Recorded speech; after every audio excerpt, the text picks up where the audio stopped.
I'll get to it tomorrow. I'm like, who promised you that? Because life changes so quick. We live our lives and we feel as if we're promised something. We really don't have any control. We can control what we possess: emotions, attitude, thought process, perspective, how we speak, how we respond. But just life in general, we have no control of that. But there's so many parts of the injury that shaped my perspective. It was almost surreal. Your career's probably over. Your arm and hand will probably never be the same again. Hey man, life don't owe you a thing. Everybody done been through something. Everybody's gonna encounter something. I think the beautiful thing about adversity and opposition, when you live with it, it teaches you. If you're open to it. Easiest thing in the world to do is to be negative. Easiest thing in the world to do is complain. Easiest thing in the world to do is to quit. That's easy. It's moments like that that you remember that shape and mold you as a person as you go throughout life. And I think we all have them, right? We all have these moments, right? Whether it be humility moments, whether it be, moments that keep us grounded.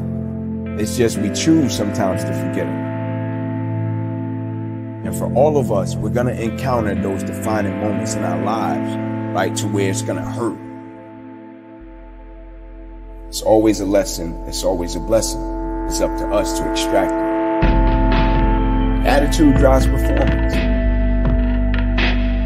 The minute I started talking about what I believed and stopped talking about what I did, things happened immediately. So for example, if I would go to a dinner party where you sit on a plane and somebody says, "What do you do?" and you actually answer that question, if you're lucky to find 10% of the people who are actually interested in that, you can have a conversation. But if you talk about what you believe, you talk about how you view the world, people who believe what you believe will instantly drawn to you. And people who don't believe what you believe don't care and will walk away. And the people who are instantly drawn to you will say things like, "There's someone I need to introduce you to." And so my career went from fine, and it went like this. So I'll just give you one example. I first publicly articulated the concept of the golden circle and starting with why in January of 2006. Okay? By, I think it was about May or June of 2006, I was standing in the Pentagon presenting to the Chief of Staff and Secretary of the Air Force. So one of the men of the Joint Chiefs. I'm the same idiot. Okay? Nothing has changed. The difference was, the way I got there was, I talked about what I believed and they said, "There's somebody I need you to meet." That's how I got my book deal. Somebody said to me, I went out for dinner with somebody, I talk about what I believe, they said, "I need to introduce you to this editor." I have a conversation, I tell him what I believe, he says, "I need you to meet my publisher." I have a 29-minute conversation with the publisher and 3 days later they offered me a book deal. And it's only because I worked very hard to talk about what I believed. You have to eventually talk about what you do because people want proof. Mm-hmm. It's not that I think the what's unimportant, it's that the order's wrong.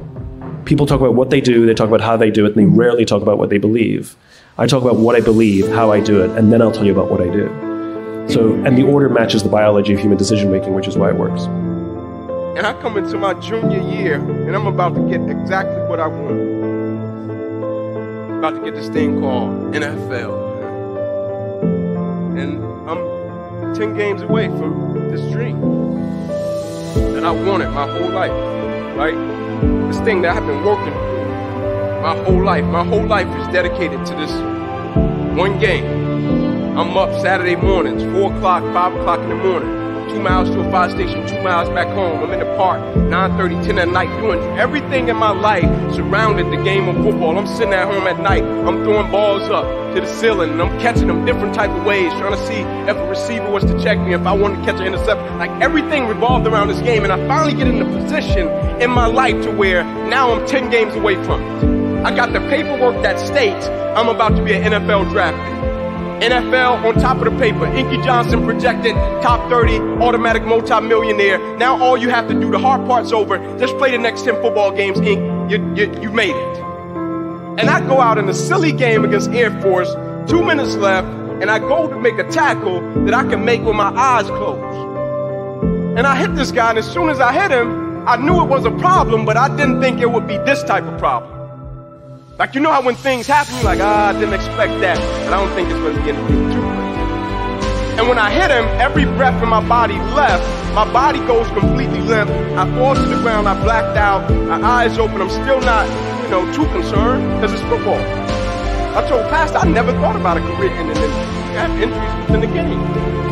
When my eyes open, guys run over, Ink, let's rock, man, let's go, let's finish him off. And I'm like, I can't. I'm like, what do you mean you can't? You're a starting corner. Get up. You can nurse your injury after the game, man. I'm like, no, I can't. They said, what do you mean you can't? I'll be, woo! Man, if I could just get this amount of money, I'm like, but what happens even if you get it or you don't get it? Like, do you have the ability to accept what you don't understand? Can you handle when things get off course? I'm sitting there and I'm thinking, like, man, I'm 8 games away and God is redirecting me. And I'm like, God, just let me get to the NFL, then redirect me. Like, let me get the contract, then redirect me so I can help my family. And I thought it was over after football got redirected. My life got redirected 2, 3 more times before I even fell into my purpose and my mission and what I was supposed to be doing. It got redirected 2, 3 more times. I'm thinking I'm going to be a coach. Just like every guy when he finishes the game. And I'll just coach. But people keep coming to me telling me, speak. Inky, you need to speak. And I'm like, I'm not speaking. Everybody got a story. That's how I view life. Everybody done been through something, right? Everybody's going to encounter something. And so I never looked at speaking, sharing. I never was the guy like, oh man, this happened to me. Let me go share with the world. I was like, nah, Ink, figure it out. Like, pick up the pieces, move forward, and figure it out. And so when people would say this, I'll be like, nah, I'm not trying to speak. Like, I don't want to speak. The things we go through in life, man, they're not just for us, right? Once we get to a place of peace and we figure out how to deal with it, it's our responsibility to go out and share that. Right. Like, not before the world all the time, but just to share it. Because other people go through things, right? Other people are fighting. Just go out and share it. And it was the first time I had got hit with something to where I pondered it, right? To where I was like, make a nice point. And I was getting invitations to speak at the time, school assembly, I got the same feeling that I was getting in the tunnel, right? And I'll never forget when I got it, I felt it and I captured it. Like when people say at the beginning, everybody is excited, everybody is on fire, but at a certain point, you hit something along the journey and it's going to test that level of commitment. At a certain point, you're going to hit something, it's going to test that level of faith. And my definition of commitment was always staying true to what I said I would do long after the mood that I've set it in has left. Like, am I going to stay true to my beliefs and my core and my essence of who I am as an individual, even if I get a paralyzed right arm and hand? Am I going to stay true to it? Even if my little career that I thought I was going to have disappears, am I going to stay true to it? Even if one day I'm in a football game, the thing I love to do, the thing I've been practicing my whole life, and in one moment it gets wiped out, am I going to stay true to it?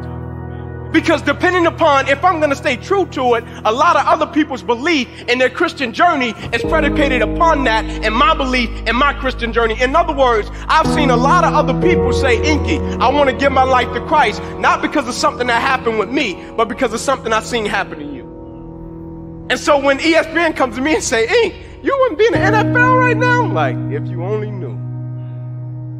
If you only knew my father got saved because of my injury. If you only knew. My 3 boys that went first round to the NFL, all of them got saved. If you only knew. If you only knew my mother, the level of her faith, like if you only knew. Like I just seen God do some things through the injury and I'm like, man, every day I wake up, I just try to stay out of his way. I'm gonna leave you with this. We already know what to do when God says yes. We already know what to do when we get blessed. We already know what to do when our prayers get answered. But the question that I have for you in this rhetorical, what will you do when God says no?